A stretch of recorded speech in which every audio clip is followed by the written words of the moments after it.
traffic update muna tayo mga karangkada sa mga papunta ng NLEX. Ito ang traffic situation dyan ngayon sa Balintawak Toll Plaza. Sa mga linya ngayon dyan sa Toll Plaza na yan, nasa 5 to 10 cars sa ilang linya. Sa bantalang yung iba naman ay maluwag at halos walang pila ng mga sasakyan. Yun nga lang, paglagpas nyo dyan sa may Balintawak Toll Plaza, expect nyo na may mabigat na daloy ng trapiko habang papalapit kayo dun sa may Marilao Interchange. Kasi nga, yung tulay na yon ay ginagawa ngayon matapos tamaan or sumabit yung dalawang truck doon at bagay na ikinagalit kanina ni Secretary DOTR Secretary Dizon. At ngayon puntahan rin natin ang campaign sortie ng Alyansa para sa Bagong Pilipinas diyan po sa 13 Martires sa Cavite, kung nasaan kasalukuyang nagbibigay ng kani-kanilang mga speech ang mga senatoriable po diyan sa 13 Martires. At kanina nagsalita na nga diyan. Ngayon, nagsasalita si Senator Pia Cayetano. At si partner Erwin, si Congressman Erwin kanina ay nagsalita na rin. Si dating DILG Secretary Abalos, nagsalita na rin. Si Senator Bong Revilla ay tapos na rin at si Senator Francis Tolentino. Oo, ayan. Very festive yung atmosphere. Yeah. Kanina may mga kumakanta. At ngayon, pakinggan natin nagsasalita si Senator Pia. Happy Women's Month sa lahat ng kababaihan na pinangungunahan, of course, ng ating government. Biyernes, March 21, 2025. Kapit Pilipinas, isang araw na naman ng maiinit na balita. Ako po si Nina Corpus. Walang palalampasin, walang iiwanan. Naririnig tayo sa Radyo 630, 92.3 FM Radio Manila at Regional FMR Station sa buong bansa. Ako si Jack Batallones. Ito ang Arangkada Balita. Sa pool sa video, babaeng patawid na salpok ng tricycle. Patay! Retired seaman pinatay, suspect ang kanyang helper sa Davao. Dump truck ng araro ng mga nakahintong motorsiklo. Isa patay, 3 sugatan. Lalaking kawatan, huli sa aktong tumatakas matapos magnakaw sa isang drugstore. Viral na to. 2 kandidato na mudbud ng pera sa fiesta. At another achievement unlocked. Nations Girl Group Bini, naka 1 billion streams na. Sa pool sa CCTV ang pagsalpok ng isang tricycle sa isang babaeng patawid sa kalsada sa Pampanga. Narito ang marangkadang balita ni FMR News Central Luzon correspondent Gracie Rutao. Pasado alas 4 ng hapon nitong Martes, makikita ang isang babae at anak niya na nasa gilid ng kalsada sa Barangay Lourdes sa Lubao, Pampanga. Ang mag-ina, patawid sa kabilang bahagi ng kalsada. Maya-maya pa, naitawid na ng ginang ang kanyang anak. Pero tiyempo namang parating ang isang tricycle. Nasalpok nito ang pabalik na sanang ginang. Inahatid po yung anak para tumawid po sa kabila. Kung makita nyo, nasa center line lang Tapos biglang tumawid, pabalik. Doon na po siya nahagip po ng tricycle. Sa lakas ng pagkakabangga, napuruhan ang ulo ng ginang. May injury kasi, sa pagkabanggan niya, tumilapon, critical na doon yung ulo niya. So nung kinuha, makikita may injury na sa ulo at may dugo. Naisugod pa siya sa ospital pero namatay din kalaunan. Mahaharap sa reklamong reckless imprudence resulting in homicide ang driver ng tricycle. Gracie Rutao, umaarangkada sa pagbabalita. Patay ang isang lalaki at sugatan ang 3 iba pa ng araruhin ng dump truck sa Cebu. Narito ang marangkadang balita ni FMR News Cebu correspondent Clark Pasuit. Isa ang patay at 3 ang sugatan, kabilang ang 3 taong gulang na bata ng isang dump truck ang mga nakahintong motorsiklo sa gilid ng kalsada sa Barangay Pitos, Cebu City kaninang madaling araw. Base sa investigasyon, nawala ng kontrol ang paparating na dump truck at dire-diretsong inararo ang mga nakahintong motorsiklo at isa pang dump truck. Nasawi sa insidente si Ryan Kier Cosido. Patuloy namang nagpapagaling sa ospital ang 3 pang nasaktan, kabilang ang anak ng nasawi. property. Nasa kustodiya na ng mga polis ang driver ng truck. Maharap siya sa kasong reckless imprudence resulting to homicide, physical injuries, and damage to property. Clark Pasuit, umaarangkada sa pagbabalita. Nabulilyaso ang tangkang pagnanakaw ng isang lalaki sa isang drugstore sa Pampanga matapos siyang mahuli habang tumatakas. Ang suspect dumaan sa exhaust vent ng tindahan. Nagbabalik si FMR News Central Luzon correspondent Gracie Rutao. Kalaboso ang 28 anyos na lalaking ito matapos mabulilyaso ang tangkanyang pagnanakaw sa isang drugstore sa Mabalacat City, Pampanga nitong Miyerkules ng umaga. Base sa investigasyon, tumunog ang alarm mula sa loob ng tindahan, kaya naalerto ang gwardyang nasa labas. Niyaya nito ang isa pang gwardya sa kalapit na establishmento para mag-roving inspection sa loob ng drugstore. Pero bago ito, tinimbrihan na nila ang mga pulis na malapit sa lugar. Nang pasukan ng tindahan kasama ang mga pulis, natsyempohan nilang palabas na ng exhaust vent ang suspect. Ito rin ang ginamit niyang entry point. Agad na naaresto ang suspect. Na-recover sa kanya ang mga ninakaw na pera, mga cellphone at power bank. Yung pong Patrol 101 natin na kung saan po ang ating pong mga pulis ay inilabas na po natin almost halos 90% na mahigit po is nasa kalsada na po para mag-conduct po ng yung mga line beat area nila, line beat patrollers, nandiyan po ang TMRU natin, ang mobile patrollers, lahat po para in case nga po na may mga ganitong insidente is madali po nila matatawagan ng pulis at makakaresponde po agad tayo. Mahaharap sa reklamong robbery ang suspect. Gracie Rutao, umaarangkada sa pagbabalita. Sugatan ng isang criminology student matapos pagsasaksakin sa Butuan City. Narito ang umaarangkadang balita ni FMR News Caraga correspondent Clint Jimer Obedencia. Tinahi ang kanang bahagi ng labi at pisngi ng estudyanteng ito matapos pagsasaksakin sa barangay Lumbukan, Butuan City kahapon. Base sa investigasyon, nagdiriwang ng kanyang kaarawan ng biktima habang kainuman ang dalawa niyang kaibigan sa labas ng kanilang bahay. Maya-maya, dumaan ang suspect at itinulak ang nakaparadang motor ng biktima. Nang kumprontahin ng biktima, dito na nagsimula ang gulo. Kupre na unsa man ka pre tabangi ko pre barag-barag na siya di na kuan niya. O nakatindog pagid siya sir niya. Gikuan pagi gisundan pagid siya sa mga biktima gibunalan og lukay to ang bunal sa iya last niya. Inasinggit og anak ko dito. Mo to dagan na din sila niya. Itinanggi naman ito ng suspect. Nagwala magbaktas akong uyab. Natingal raw kay nagan sila kalit. Pauli naman nga to. Nanagan naman sila kalit dito. Patong duha ka buok ako may napsan. Ila kong ikuan sa ila ko dahil ko lato dito. Gahubag ko ganyan ang panga. Akong uyab po dahil niya mong gisipa to. Demonyohan ko dito. Ito mo naman akong pananaw. Nakadala po kukuha na to. Nagiban. Kwento naman ng isa pang suspect, sinita raw sila ng biktima dahil naingayan ito. Nag-react ang isa sa kanila kaya itinumba nito ang motor ng biktima. Saka raw sila nagpulasan. 6 ang itinuturong suspect sa insidente. 3 rito ay minor de edad. Patuloy pang nagpapagaling sa ospital ang biktima. Pati na ang isa pang biktimang nadamay din sa pananaksak. Mahaharap sa kaukulang reklamo ang mga suspect. Clint Jimer Obedencia, umarangkada sa pagbabalita. Isang retiradong kapitan ng barko ang brutal na pinaslang sa Buhangin, Davao City. Ang suspect, ang kanilang mismong helper. Narito ang marangkadang ulat ni FMR News Davao correspondent Hernel Tokmo. Duguan at wala ng buhay ang isang 62 anyos na lalaki matapos pagsasaksakin sa loob ng kanyang bahay sa Barangay Buhangin proper Davao City noong Sabado. Ang biktima ay isang retiradong seaman at may-ari ng isang medical laboratory. Itinuturong suspect ang kanilang helper na si Jason Capisnon. Ayon sa pulisya, posibleng nagkaroon ng alitan ang dalawa bago nangyari ang krimen.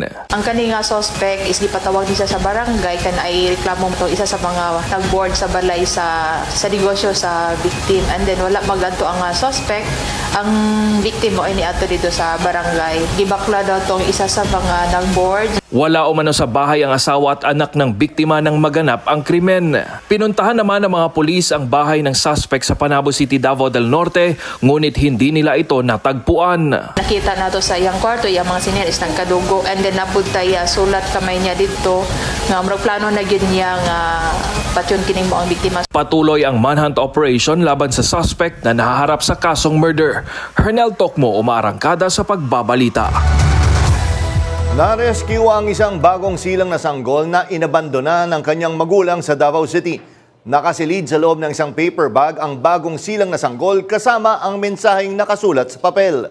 Humingi ng tawad ang magulang sa pag-abandona sa bata at hiniling na alagaan at mahalin ang kanyang anak. Umaga kahapon nang iiwan ng ang lalaking sanggol sa Lanzona Subdivision, Matin Aplaya, Davao City. Nakita ang sanggol ng dalawang babae na narinig ang pag-iyak ng bata. Dinala na sa Southern Philippines Medical Center ang sanggol upang masuri. Isang dambuhalang sawa ang nakita sa ilalim ng SUV sa Dipolog City noong Martes. Nagulat ang mga residente na makita ang ahas sa nakaparadang sasakyan sa Quezon Avenue at sinubukan nila itong hilahin. Nang matanggal ang ahas, tinuklaw naman ng isa sa mga lalaking sinubukang hawakan ito. Nasa pangangalaga na ng Department of Environment and Natural Resources ang ahas na isang reticulated python. Ayon sa isang reptile expert, maaaring nagtago ang python sa sasakyan matapos ang foraging o ang paghahanap ng makakain. Sa pool sa CCTV ang pagnanakaw sa tindahan ng LPG sa Naga City, Camarines Sur. Sa video makikita ang pagdating ng isang lalaking nakamotor sa labas ng tindahan. Pagpasok ng lalaki, saglit siyang nagmasid sa paligid. Nang mapansing walang tao, agad niyang hinablot ang bag na nasa counter. May laman itong mga ID at 14,000 pesos na cash. Agad na tumakas ang lalaki, bit-bit ang ninakaw na bag. Humihingi ng tulong ang nag-upload ng video para mahuli ang suspect. Nagsagawa ng pagdinig ang House Committee on Public Order and Safety, Informations Technology and Public Informations tungkol sa cybercrimes, online harassment at fake news. Dumalo sa pagdinig ang ilang kilalang vloggers, kabilang si dating Press Secretary Trixie Cruz Angeles na hindi dumalo sa mga nakaraang pagdinig. Dumalo rin ang social media personality na si Crisette Chu na kontrobersyal ang mga naging post ukol sa pagkakaaresto kay dating Pangulong Rodrigo Duterte. Para sa karagdagang detalye tungkol sa nangyaring pagdinig, nasa linya ng telepono natin si FMR News Senior Correspondent Willie Delgado Jr. Willie, sakto yung pagkakatapos, no? Bago tayo umere, 5 o'clock natapos yun. Anong masasabi? Ano yung mga highlights ba sa naging pagdinig kanina? Jack, napilitang magpakita ngayong araw dito sa TRICOM hearing ang ilang social media personalities at mga bloggers na nauna ng isnab sa unang patawag sa kanila ng TRICOM Committee matapos ding mabigo silang katigan ng Korte Suprema yung kanilang inihaing petisyon na nagpapatigil sa ginagawang hearing ng Kamara kaugnay sa fake news. Hindi kasi nagpakita noon sa mga naunang pagdinig ng TRICOM ang mga ito at sa halip ay tumakbo sa Korte Suprema para humingi ng temporary restraining order at pigilan ng TRICOM ang Kamara sa ginagawa nitong pagdinig sa talamak na fake news online. Kung hindi pa sana magpapakita ngayong araw ang mga vloggers, ipapaaresto na ang mga ito ng Kamara. Ito'y sina Attorney Trixie Cruz Angeles, Aaron Peña, Elizabeth Joy Cruz, Dr. Ethel Pineda Garcia, Crisette Laureta Chu, Mark Anthony Lopez, MJ Cambao Reyes at itong si Richard Tesoro Mata. Absent pa rin at wala sa hearing itong sina Lorraine Badoy na sinasabing nasa abroad ayon kay Attorney Trixie at itong si Rugando Sasot na sinasabi namang nasa China. Sabi ni Representative Johnny Pimentel na siyang tungayong chairman ngayong araw na ito, kailangan nila magpasa ng explanation na letter kung bakit absent sila ngayong araw sa hearing. Nagisa ng husto ang mga vloggers na sina Crisette Chu at itong si MJ Cambao dahil sa mga mapanira nilang post sa FB na kinuwestiyon itong si Manila Representative Benny Abante. Warning naman na posibleng ipakulong dito sa Kamara ang vlogger na si Mark Lopez dahil sa hindi nito may paliwanag na mapanirang post sa X, yung dating Twitter, patungkol naman sa usapin ng West Philippine Sea. Samantala kanina, sabi nitong bagong talagang Presidential Communications Office Chief na si Secretary Jay Ruiz, hinahati ng mapanlasong fake news online ang bawat Pilipino na wala ding pinagkaiba sa mga nangyayari ngayon sa ibang bansa gaya ng sa Amerika. Sabi ni Ruiz, ang madalas umanong kasinungalingan pagka minsan ay nagiging totoo na lamang. Dapat aniya magkaroon ng mas malakas na tinig ng katotohanan para labanan ang kasinungalingan. Jen. Willie, ano ang naging reaksyon ng dumalong vlogger na si dating Secretary Trixie Cruz Angeles? Ito ba ay pang ilang pagkakataon niyang nag-show up? First time ba?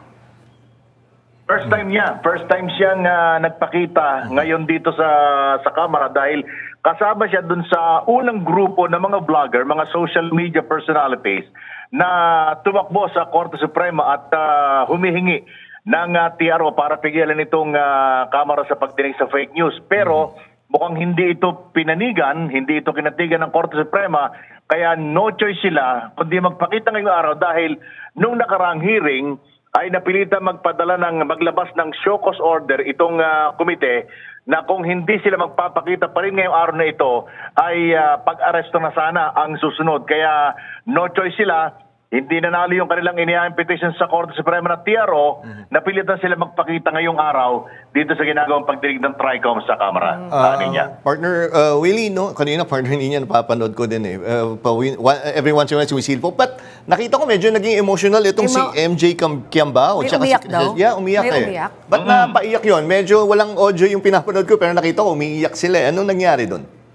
Actually, winawarning na sila na kanina ng ilang kongresista dahil ginisa sila ng gusto nitong si Manila Representative Benny Abante patungkol doon sa ano ba yung mga post, may post itong si Kiambao at saka itong si Crisette Chu patungkol doon sa halimbawa yun daw mga anak ng kongresista ay mga nag-aaral sa Europa, sa kabila ng may mga naghihirap na ilang mga Pilipino, etc.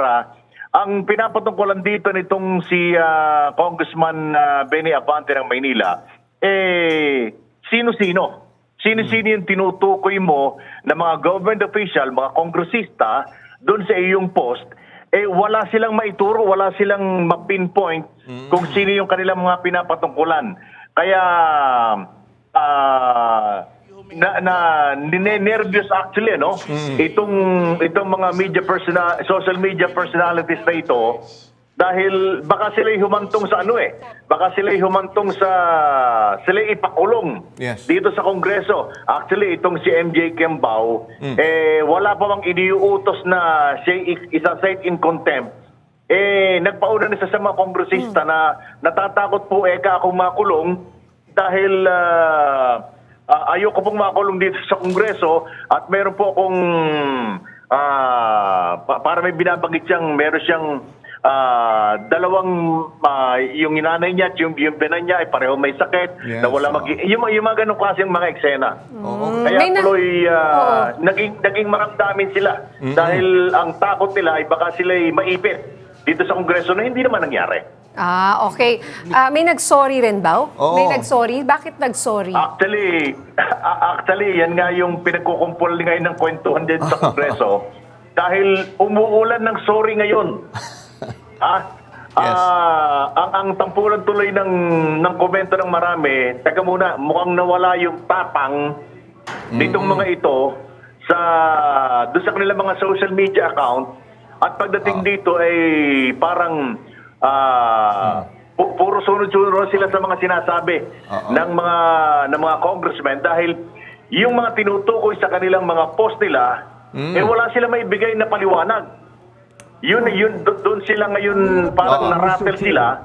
Kaya no choice sila kundi sorry po, babaguhin na po namin yung aming mga nakalagay sa post. Especially ang napagtunan ng pansin dito, yung kadalasang post sa West Philippine Sea at yung mga patungkol sa mga government official, especially dito sa mga nasa Kongreso. Check niya. Ito nga, partner Willie, no, may isa kaming kinuhang soundbite, particular kay Mark Lopez kanina. Narinig ko siya, nag-sorry siya tungkol dun sa, sinabi niya kasi partner niya, ang nag-water cannon daw, Pilipinas sa China. Hindi baliktad, hindi yung China sa Pilipinas. Parang tayo daw yung nag-water cannon. Tama, partner Willie, no? Isa yun sa sinabi niya. Nag-sorry siya dun. Nagkaroon kasi ng argumento yung nagsimula kasi ito doon sa nung sitahin yung post ni Mark Lopez kay Jay Tariela, yung spokesman natin sa West Philippine Sea, na ang sinasabi ng mga congressman, bakit hindi ninyo tingnan itong ginagawang agresibong pagkilos ng China doon sa ating mga Pilipino na wina-water cannon, etc.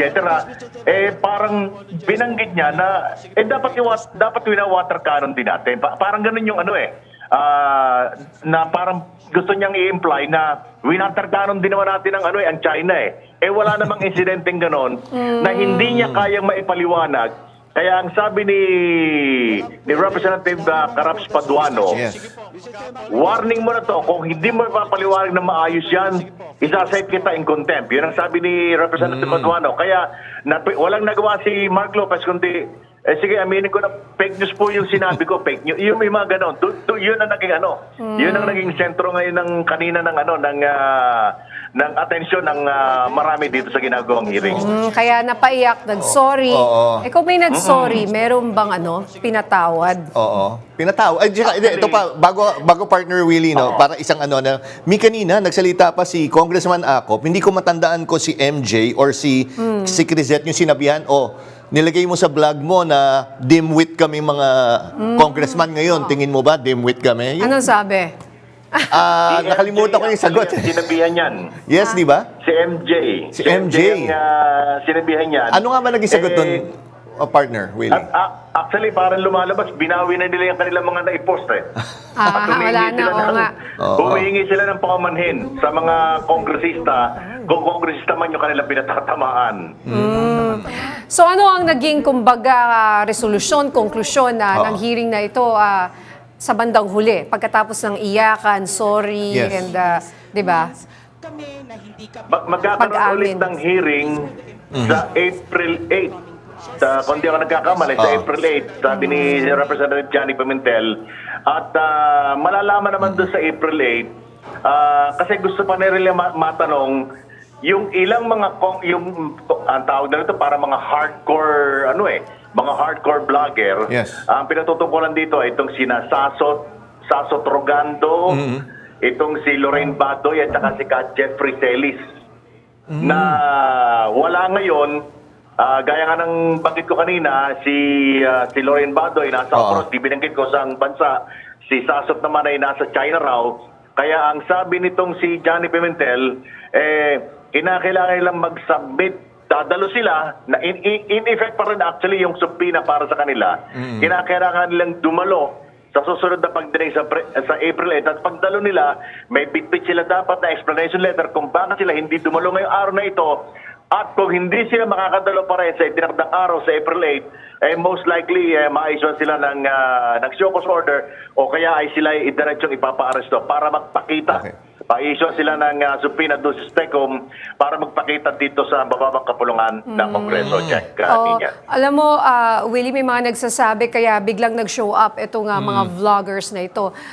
Yung iba dyan, na hindi mo inaasahan, nagpakita ngayon at dati hindi dumadaan. May iba, first time, hindi ho ba? Dahil nga sa pagkakahuli kay dating Pangulong Duterte, natakot daw. Itong mga to, sabi mo, isa nasa China, isa nasa ibang bansa. Ano yun? Pwede ba silang paarestuhin sa ibang bansa? Hindi. Ang mangyayari, mapipilitan silang umuwi dito. Para kasi kung hindi sila magpapakita pa rin kahit sila nasa ibang bansa, parang mangyayari niyan. Pag dumating sila, pag na-issuean sila ng arrest warrant, dahil sa kabigo nilang pagpapakita nito sa Kongreso, abay, pagdating pa lamang nila ng airport kung sakasakali, ay posibleng arestuin kagad sila para sila dalhin physical dito sa mababang kapulungan ng Kongreso. Partner Willie, bago kita pahulan, samantalahin ko na Yung may nakita ko kanina, may pinakitang picture na nasa China. Ano yung kwento doon? Walang audio yung pinapanood ko. Ano yun? Oo. Nandun si Trixie. Actually, naging question yan, bakit... kasi ang China, madalas yan magsagawa ng parang educational tour sa mga media, traditional media.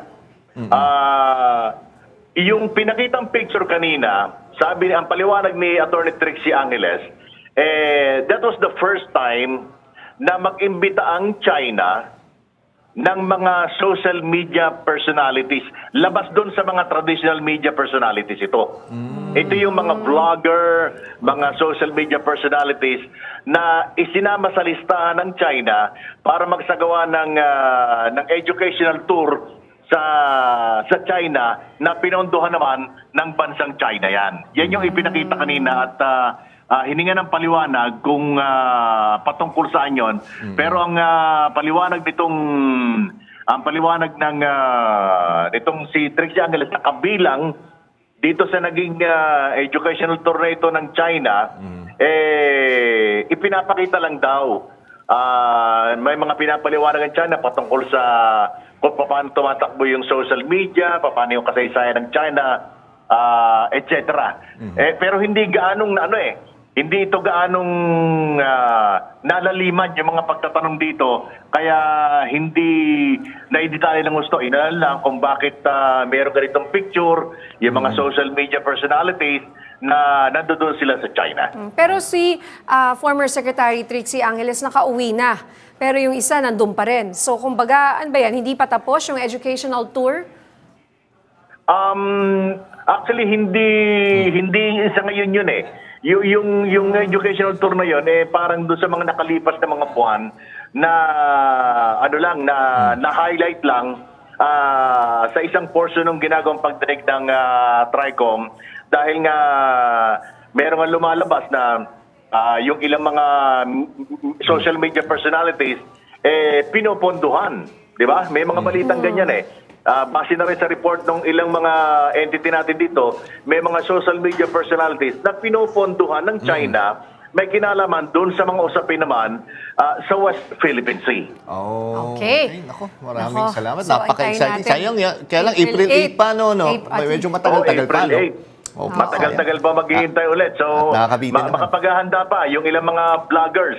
At kung sila ba'y magmamatigas o sila ba'y aamin o hihingin sila at magpupuso muna sila pagharap dito sa Kongreso. Oo, at may panahon sila para umuwi.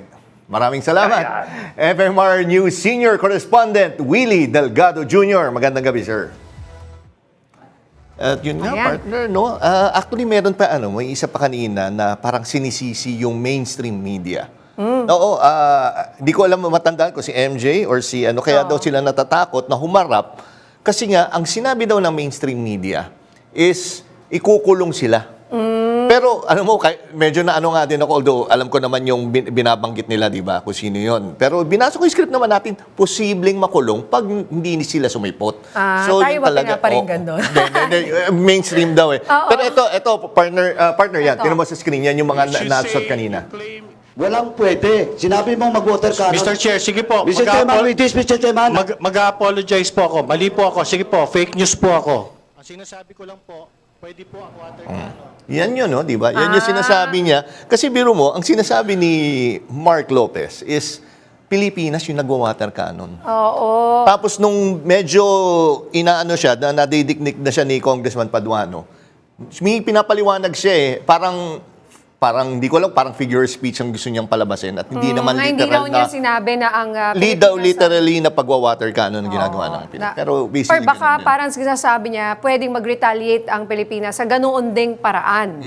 Posibleng gawin din. so, Pero hindi naman daw. Hindi naman, well, for one, never ginawa ng Pilipinas. Yun tayo yung laging wina-water cannon. Pero gusto ko rin makita yung actual na nilagay niya rin kasi. Kasi yung pagkarinig ko ngayon, parang sige na nga, hindi masyadong sincere yung pagka-sorry. Hindi, parang lang. Makikita mo mo talaga sa una Sige talaga na nga, medyo tama matapang na kayo. sila eh. Oo, Mali oo. ako, fake news ako, ganyan. Pero ang sinasabi ko lang po, pwede rin itong gawin ng Pilipinas sa kanila. So ano ba talaga? Ang isa pang naging kanina, yung tungkol sa si Cassette Chu naman, yung sinita. Tungkol dun sa mga pulis daw na nagre-resign dahil bilang pagbigay ng simpatsya kay dating Pangulong Na hindi rin totoo. Oo, at sinabi niya na wala naman basihan.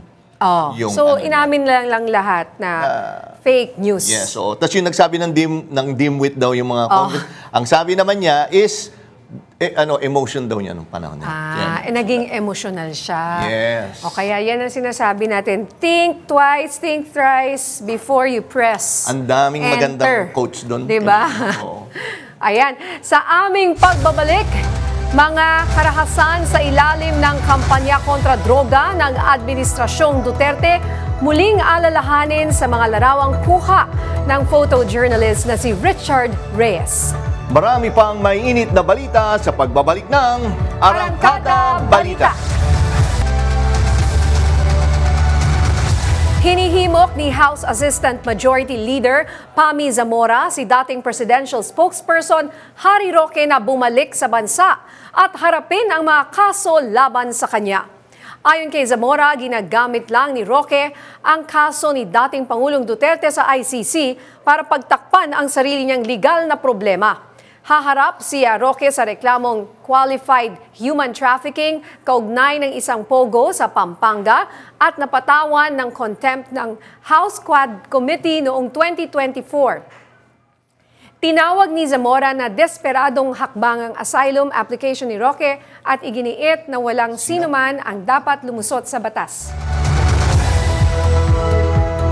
Pansamantalang lilimitahan ng GCash ang daily send money transactions nito alinsunod sa resolusyon ng Commission on Elections. Layunin nito na maiwasang magamit ang GCash sa vote buying at iba pang uri ng maling paggamit ng pera na may kaugnayan sa halalan. Iirad ang limit na sa GCash transactions hanggang sa May 12, 2025. Pati business owners ay sakop ng temporary restrictions na ito para masigurong transparent at maayos ang lahat ng financial activities sa panahon ng eleksyon. Mahigit isang buwan bago ang midterm elections, bahagyang bumaba ang bilang ng mga lugar na nasa ilalim ng red at orange categories bilang areas of concern. Narito ang marangkadang balita ni Kath Kahukom. Mula 38 noong Enero, nasa 36 na lang ang nasa red category o may mataas na banta ng posibleng karahasan sa lugar. Gayunman, kasama sa napabilang sa red category mula sa dating yellow at orange ang ilang mga bayan sa Lanao del Norte, Lanao del Sur at Maguindanao del Sur. Bumaba rin sa 156 ang mga bayan na nasa orange categories mula sa dating 177. Kasunod nito, mas tumaas ang bilang ng mga nasa yellow categories mula 188 naging 194. Pati na rin ang mga nasa green category na naging 1,256 mula sa dating 1,239. Sabi ng COMELEC, posible pa rin itong magbago lalo pag nag-umpisa na ang kampanya sa lokal na posisyon. Kat Kahukom, umaarangkada sa pagbabalita. Nag-viral ang video ng dalawang kandidatong nagpamudmod ng pera sa isang event sa Negros Oriental. Kinundena na yan ng COMELEC pero hindi pa raw sila pwedeng habulin at kasuhan.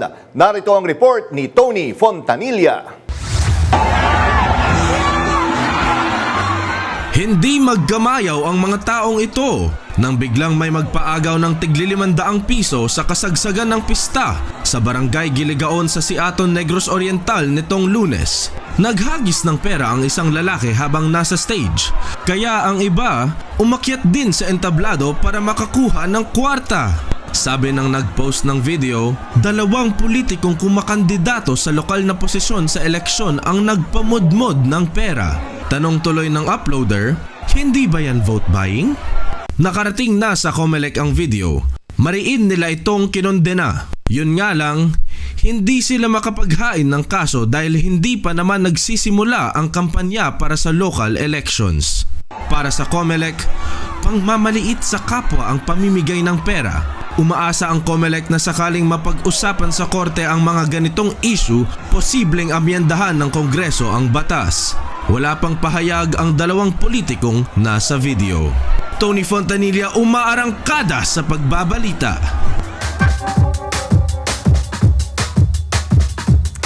Maraming paraan na ngayon ng bilihan ng boto mula sa cash, e-wallets, gift cards at iba pang digital na insentibo. Pero paano na ba ngayon ang bilihan ng boto? Tanungin natin ang mga nasa laylayan. Alamin natin ang kanilang masasabi. High-tech na po ngayon, sir, kasi dati bigayan ngayon dinadaanan sa GCash money transfer na. Mayroon na tayong mga high-tech na gamit ngayon So GCash na lang yan para hindi malata wala nang pupunta ng bahay-bahay. Possible na sa money transfer kasi nga high-tech na ang tech natin ngayon, henerasyon. Possible GCash, Maya, para hindi na nakikita yung mga nagbibigay. Kahit saan natin makita, marami. Nasa sa atin kung sino iboboto natin. Pero maging mautak tayong mga botante. Kung meron silang bibigay, tanggapin natin. Ay, yun nga yung pa-GCash na yan, siyempre para hindi nga naman nakakaya sa tao. Madami na kasing money transfer, bank transfer ang ginagamit nila. Palihim na nilang inaabot. Sa panahon ng makabagong teknolohiya, hindi lang pang araw-araw na transaksyon ang nagiging digital. Pati na rin umano ang bilihan ng boto. At sa gitna ng nalalapit na halalan, paano kaya ito matutugunan ng COMELEC? Makakasama natin live sa telepono si COMELEC spokesperson John Rex Laudianco para bigyang linaw ang isyong ito. Magandang gabi sa iyo, Attorney Laudianco. Magandang gabi po at magandang gabi sa lahat po na taga-subaybay ng Arantada Balita. Attorney, may natatanggap na ba ang COMELEC ng mga ulat o reklamo tungkol sa bilihan ng boto gamit ang digital platforms gaya ng e-wallet o bank transfer?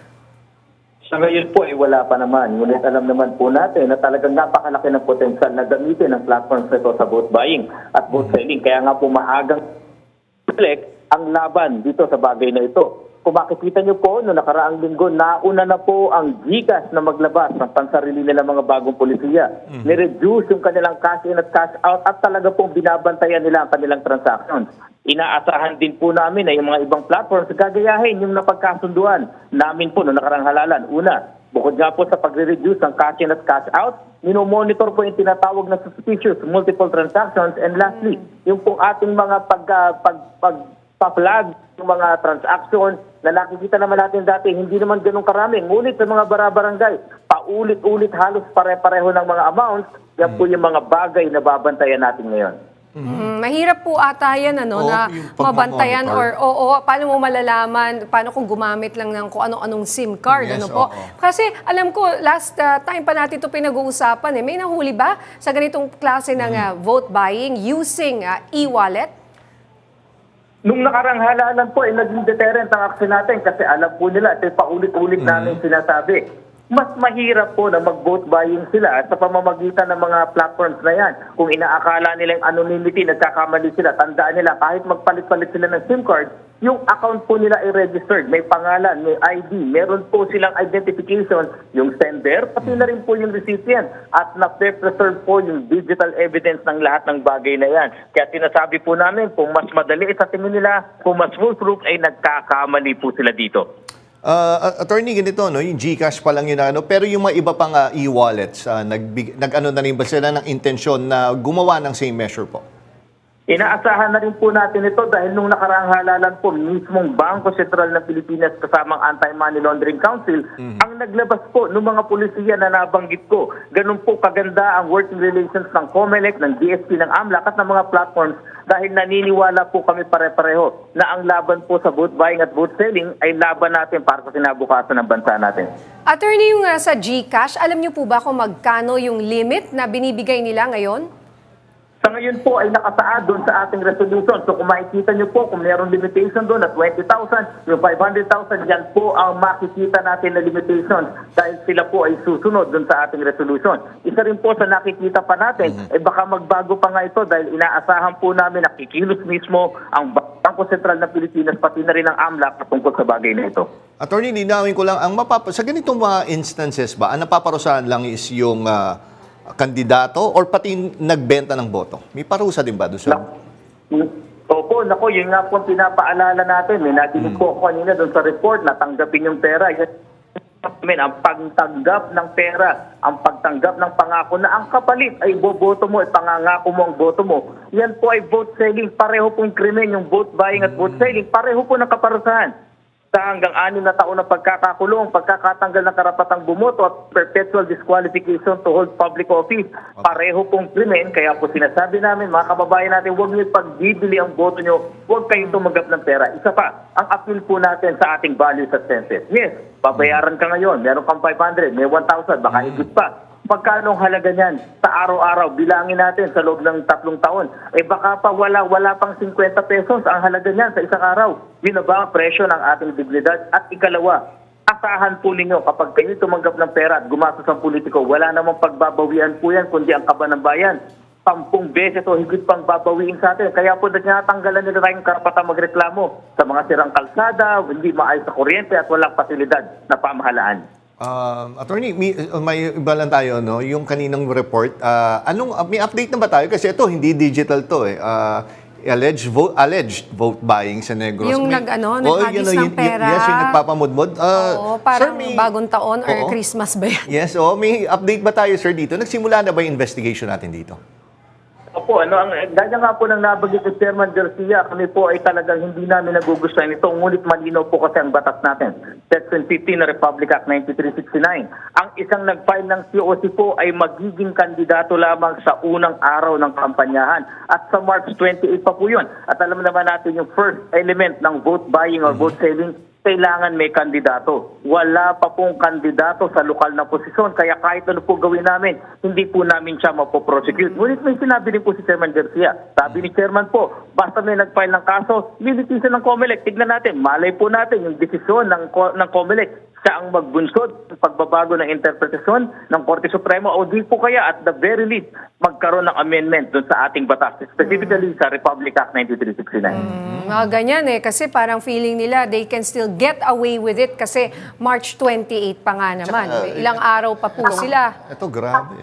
Yung video, yan. Grabe rin nga po. Ito talagang init Lantaran niya yung pamimigay. pera. Parang confetti. Oo.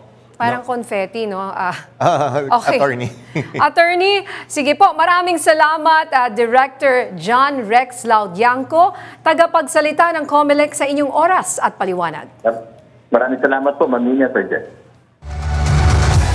Sa dulo, nasa kamay pa rin ng mamamayan ang desisyon sa darating na halalan. Naway pumili tayo ng tama. Yung walang kapalit na pera o kahit na hirit o at pangako. Iaapela ng Department of Justice ang desisyon ng Court of Appeal sa Timor-Leste na tanggihan ang hiling ng Pilipinas para ipa-deport si dating Negros Oriental Congressman Arnulfo Teves Jr. Ayon kay Palace Press Officer Secretary Claire Castro, nagulat ang administrasyon lalo na ang DOJ sa desisyon ng Korte ng Timor-Leste. Natugunan naman umano ng DOJ ang mga kailangan para sa extradition ni Teves. Ayon sa DOJ, gagamitin nila ang lahat ng legal na hakbang upang mapanagot si Teves na naharap sa mga kasong pagpatay, kabilang ang pamamaslang kay Negros Oriental Governor Ronel Degamo noong 2023. May bago ng head ang Department of Information and Communications Technology or DICT. Itinalaga ni Pangulong Ferdinand Marcos Jr. si Henry Roel Aguda bilang kalihim ng ahensya. Pinalitan ni Aguda si dating DICT Secretary Ivan Uy na nagbitiw sa pwesto noong unang bahagi ng buwan. At habang wala pang itinatalaga, si Undersecretary Paul Mercado ang tumayong officer in charge. Si Aguda ay dating presidente at CEO ng Union Digital Bank bago siya nagbitiw noong Agosto 2024. Sa kanyang bagong tungkulin, haharapin ni Aguda ang mga hamon sa digital infrastructure, cybersecurity at pagpapalakas ng information and communications technology sa bansa.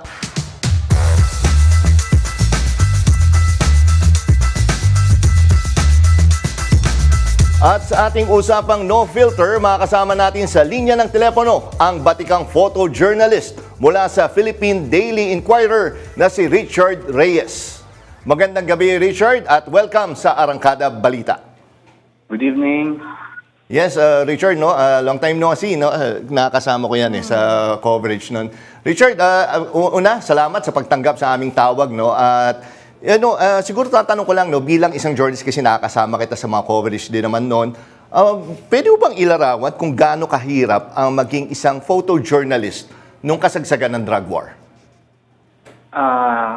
Ang pinaka natatandaan ko is yung talagang puyatan kami para makadocument yung nangyayari. So from Manila, tatawid kami ng QC, pupunta kami ng Taguig, pupunta ng Parañaque.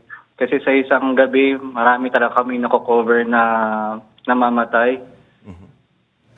Mga ilan, for example, ang nako-cover yung namamatay sa isang gabi?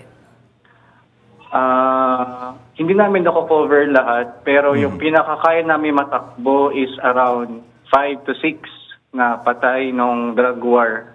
Gabi-gabi ito, Richard? Yes. At sa Metro Manila pa lang yan. Oo, gaano kahabang panahon yan? Taon ba yan na ganyan? Yung pinaka-height kasi I think is 2017. But for us kasi, as photojournalists, alam namin na itong mga litratong ginagawa namin, balang araw, kakailanganin siya. And especially to record the history, kung ano nangyari sa ganitong taon. So talagang binibigay namin kung anong dapat namin magawa to document yung mga panahon na yun.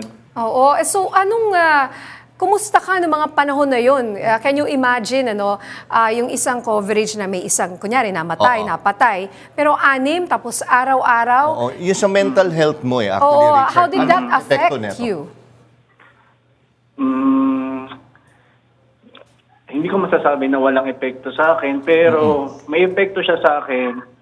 Kasi everyday ka ba naman makakita ng patay, tapos may mga kamag-anak na lalapit doon sa namatay nilang kaanak dahil sa drug war. Pinipigilan nila na kunin yung bangkay, tapos umiiyak, tumatangis. May mga gabi din na sobrang tahimik lang, tapos ang maririnig mo lang is yung ingay, yung iyak ng mga kamag-anak na napatay ng drug war. As for me, though mayroon siyang effect sa akin, pero I think I'm ready to document those events. Kasi if hindi ready, matatalo tayo doon sa hindi natin siya madodocument ng maayos if hindi ka ready sa mga ganong eksena.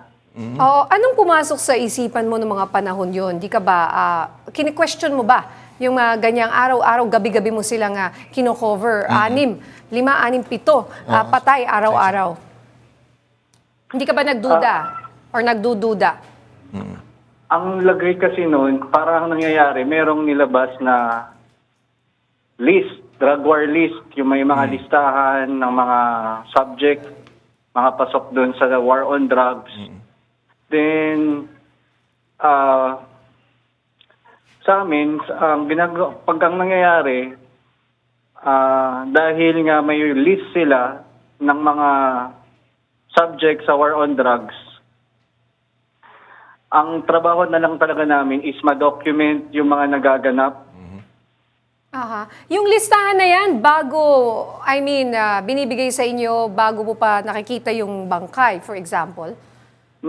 Hindi, kasi alam ko parang yung list na yon, na-obtain siya ng mga authority. Meron silang mga list na gumagamit ng droga or part doon sa according may kinalaman sa drugs. So sila yung minsan yung mga subject. Kaya nagkaroon ng tokhang yung mga kinakatok.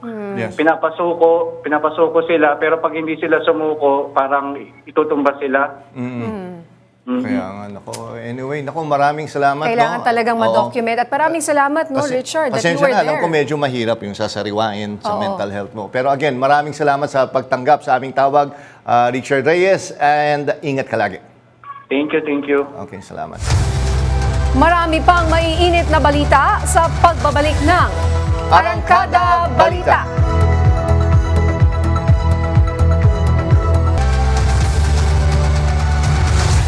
Dalawang magkapatid patay matapos banggain ng isang military vehicle ang kanilang sinasakyang multicab sa Lagindingan, Misamis Oriental. Yan ang umarangkadang balita ni FMR News Davao correspondent Hernel Tokmo. Sa CCTV footage ng lokal na pamahalaan, makikita ang convoy ng mga military truck sa highway ng Barangay Poblasyon sa bayan ng Lagindingan, Misamis Oriental linggo ng hapon. Kahit pumula na ang ilaw ng traffic light, dumiretso pa rin ang isa sa mga military truck. Nang lumiko pa kaliwa ang multicab, nahagip ito ng military vehicle. Tumilapon ang mga sakay dahil sa lakas ng impact. Ayon sa PNP, hindi namalaya ng truck ang traffic light lalo't nakasunod ito sa ibang sasakyan. Nung nag-green na po yung traffic light, yung multicab, tinignan yung approaching vehicle from illegal. Relay lang siya dun sa traffic light mag-green. Go siya agad. Tapos yung military truck, yung driver, hindi nakita na yung traffic light at tuloy-tuloy lang yung pagmaniyo niya. Kaya doon sa pool. Nasawi sa aksidente ang dalawang magkakapatid na sakay sa multicab. 5 naman ang sugatan.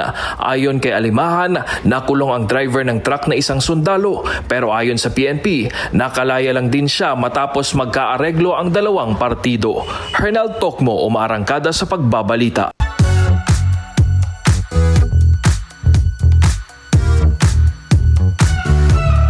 Masayang ibinalita ng dating aktres na si Era Madrigal that she is now pregnant. Habang ang soon-to-be mom na si Megan Young glowing sa kanyang baby shower. Yan ang showbiz balita, hatid ni FM Radio Manila DJ Kim Churva. Glowing ang very preggy actress beauty queen na si Megan Young. Megan is due to give birth soon sa kanilang first baby ni Micael Daes. At habang iniintay ang D-Day, isang surprise baby shower muna ang inihanda para kay Megan ng kanyang team. December 2024 nang i-announce na Megan at Micael that she is pregnant. Another happy preggy din ang dating ng aktres na si Era Madrigal. Sa kanyang Instagram post, isinare ni Era ang baby bump photos kasamang asawa niyang si Tom Yung. Tom Yung. Sa kanyang caption, humingi ng panalangin ng aktres para sa kanilang growing family. DJ Kim Churva ng FM Radio Manila umaarangkada sa pagbabalita.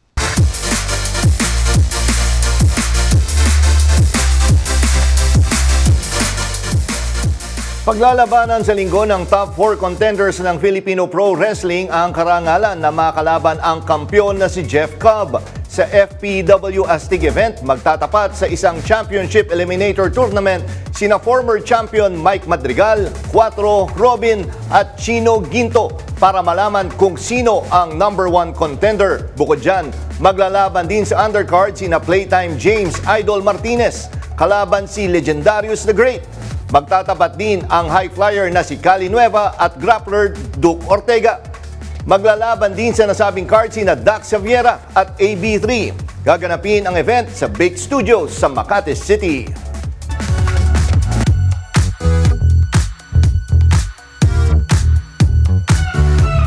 Blooms are celebrating another milestone matapos ma-achieve ng BINI ang 1 billion streams sa Spotify. Siyempre, flinex ng Nation's Girl Group ang achievement na yan sa kanilang social media account. Gayun din ang ever-supportive nilang Blooms as hashtag BINI 1 billion Spotify streams trend sa X. Nitong nakaraang buwan lang inumpisahan ng grupo ang kanilang BINI Verse World Tour 2025 kick-off concert sa Philippine Arena. Nakatakda nang magsimula ang kanilang World Tour sa darating na Mayo. At yan ang mga balitang umarangkada ngayong araw. Ako si Nina Corpus. At ako naman po si Jack Batallones para hindi mahuli sa usapan, kapit lang hanggang sa susunod na Arangkada Balita.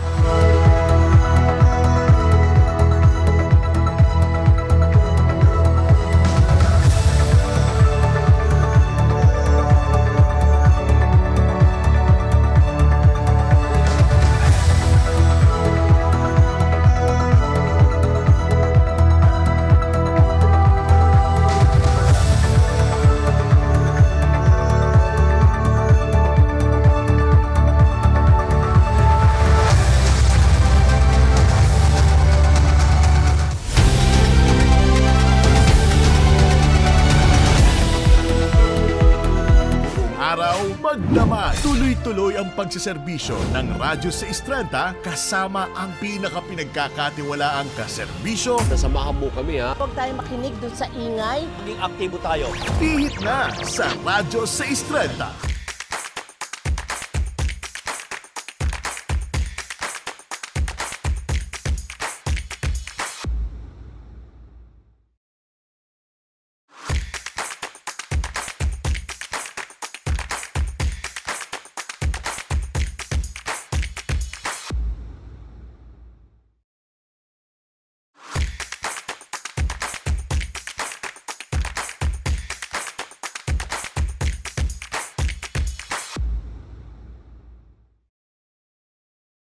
Buong araw, magdamag. Tuloy-tuloy ang pagsiserbisyo ng Radyo 630 kasama ang pinakapinagkakatiwalaang kaserbisyo. Nasamahan mo kami ha. Huwag tayo makinig doon sa ingay. Maging aktibo tayo.